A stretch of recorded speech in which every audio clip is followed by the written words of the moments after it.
మాత్రమే కొలవాలట. ఎందుకంటే చెప్పారు మొన్న రాములు వారిని కోరుకున్నది శూర్పణఖ ఒంటరిగా, అలాగే సీతాదేవిని కోరుకున్నాడు రావణుడు. వారిద్దరూ కూడా సంహరింపబడ్డారు. ఎప్పుడైనా సరే ఇద్దరిని ఎవరైతే కోరుకుంటారో వారినే చల్లగా చూస్తారు. కాబట్టి సీతారాముల యొక్క సేవ చేసుకుంటూ మనం జీవితంలో ధరిద్దాం. జై శ్రీరామ్. ఎవరికైతే భక్తి ఎక్కువ ఉందో వాళ్ళు గట్టిగా చెప్తారు జై శ్రీరామ్, జై శ్రీరామ్, జై శ్రీరామ్. ఇక్కడ సగం మంది వినబడింది, అందరికన్నా గట్టిగా నేనే చెప్పాను, అందుకే వినబడతలేదు అక్కడ.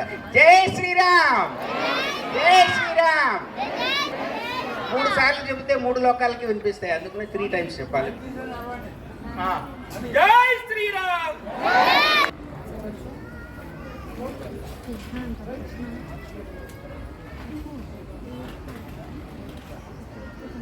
అందరూ కూడా మీ పేరు గోత్రాలు చెప్పుకున్నారు కదా, మనస్సులో చెప్పండి. అందరూ కూడా మమ, చేతులు జోడించి చెప్పండి. అందరూ కూడా మమ సహ కుటుంబస్య క్షేమ స్థైర్య ధైర్య అభయ ఆయు ఆరోగ్యత సిద్ధ్యర్థం శ్రీ సీతారామచంద్ర స్వామి కళ్యాణ మహోత్సవాఖ్యే శుభకర్మణి సాలంకృత సహిరణ్య సహిత కన్యాదానం అహం అన్యోన్య బ్రాహ్మణ ముఖేన అహం కరిష్యే.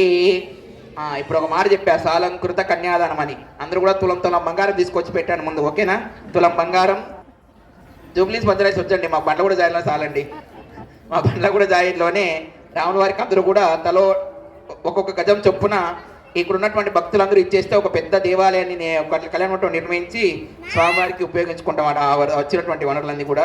కాబట్టి ఎవరైతే ఇప్పుడు సంకల్పం చెప్పారో వాళ్ళందరూ కూడా వెళ్ళేటప్పుడు తలో 10,000 తలలో 10 లక్షల రూపాయలు వేసి, 10 లక్షలే వేయండి, ఎక్కువ వద్దు, ఎక్కువ ఆశించాం కూడా. కాబట్టి మీరు ఖచ్చితంగా అది చేసుకోండి, ఓకేనా? ఎందుకంటే ఇన్కమ్ ట్యాక్స్ ఇంత పరిమితస్య ప్రియమానస్య మాలోకస్య. కన్యాదాన మంత్రానికి అర్థము, సువర్ణ సంపన్నురాలైన నా బిడ్డను విష్ణుమూర్తి స్వరూపుడైన మీకు అప్పగిస్తున్నాను స్వామి. ఎట్లా అప్పగిస్తున్నారట?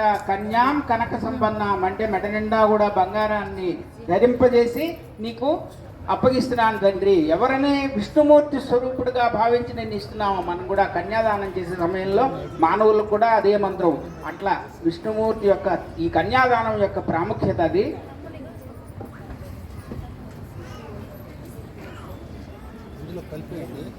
కలిపి స్టార్ట్ చేసి